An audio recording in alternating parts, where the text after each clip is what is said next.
Shabbat Shalom, everyone. One of the beautiful mitzvot in tomorrow's Torah reading says, Im kesef talva esami. There is a mitzvah to loan money to a member of the Jewish community. If someone is poor, destitute, needy, and they don't have funds, the Torah says if you have resources, you should loan them money. And then the Torah goes on to say, you should not charge interest for the loan. Just like if your brother or sister or child needs a loan, you would never charge them interest. That's the way you should treat every fellow Jew. But when the Torah talks about the mitzvah of loaning money, the Torah says if you will lend money to a member of the community, et ha'ani imach, you will loan money to the poor man who is with you. And the question is, what does it mean, the poor man who is with you? Literally, it means the poor man who resides in your midst, amongst you. But Rashi gives a beautiful, powerful, and deep interpretation. Rashi says, what does the verse mean when you loan money to the poor man with you? Havei mistakel ba'atzmacha ki'ilu ata ani. View yourself as though you were poor. When you're going to give money to someone and loan money to someone, think about it. How would you feel if you were poor? And then with that empathy, go ahead and help the poor man. And this is such a powerful lesson, obviously, in life, that often we look at things superficially. But you have to take a deeper look. And you have to look at the situation and say, if I was in that situation, how would I feel? I remember one of the most powerful museums I ever went to in my life was in Israel. It's called the Blind Museum. And for 90 minutes, you experience blindness.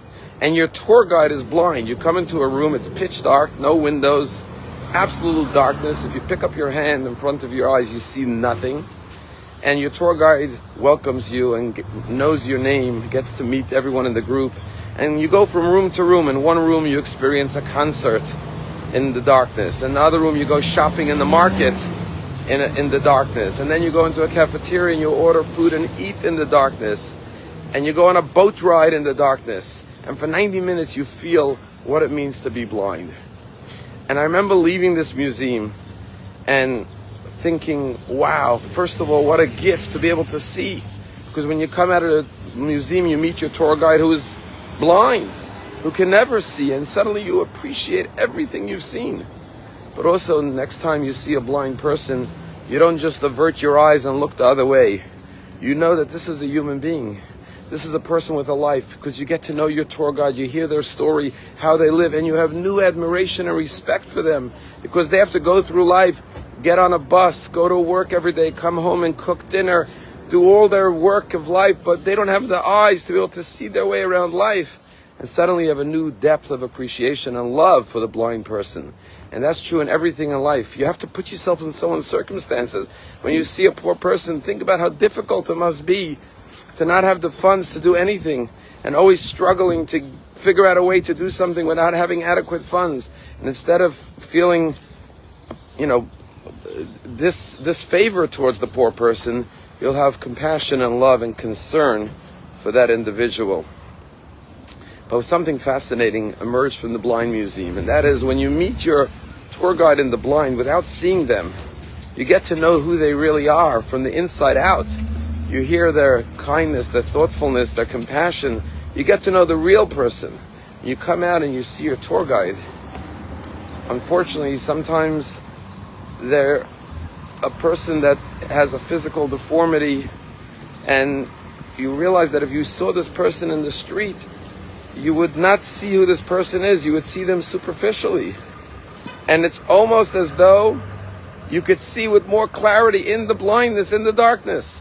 Why is it that when we say the Shema, we cover our eyes? When we kiss someone, we close our eyes. When we bless our children Friday night, we close our eyes. The deepest moments of life we experience with our eyes closed. The most intimate moments of life. Why? Because our eyes could obstruct our view. Sometimes without the physical vision, we could see beyond the superficial and the external. And therefore the Torah says, don't look at the person on the outside. See into the person. See yourself if you were in that situation. Understand the plight and the true nature of this poor man who is standing before you. and give them with love and generosity. Put yourself in their circumstances. And that's the message of the poor man who is with you. See it within yourself. Last night, I was watching a little clip of an interviewer who went to a soldier who was injured on October 7th, an attack, and he's in the hospital, and he's lost a leg. He's sitting in the wheelchair with one leg. And the reporter says to him, how is it going? Must be so difficult without your leg. How are you managing? And this Israeli young man says, I don't see missing a leg, an amputee, I don't see it as a chisaron, as a disadvantage. I see it as a yitaron, as an advantage. And the reporter says, you see it as an advantage, missing a leg? How is that? How could this be an advantage? And the Israeli young man says, Behechlet, it's absolutely an advantage. And she said to him, how? How possibly could it be an advantage to be missing a leg? The soldier said, first of all, everyone treats me with respect and with love. I've never received so much love and respect from people. And then he went on to say, and every conversation is so much more meaningful and deeper when people see me without a leg. And you realize, yes, of course we want two legs to be able to walk, but there's something deeper that every person wants. And that is to be seen, to be felt, to be loved, to be connecting with people. He's getting a tremendous amount of support and love.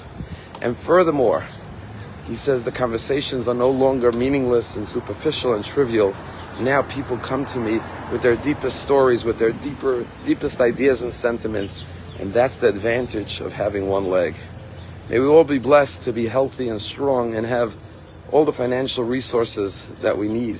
But never forget to never look at people on the outside in. Always see their inner self and appreciate them for who they truly are. And give each other the most important thing, which is love, respect, and meaningful connections. Have a Shabbat Shalom.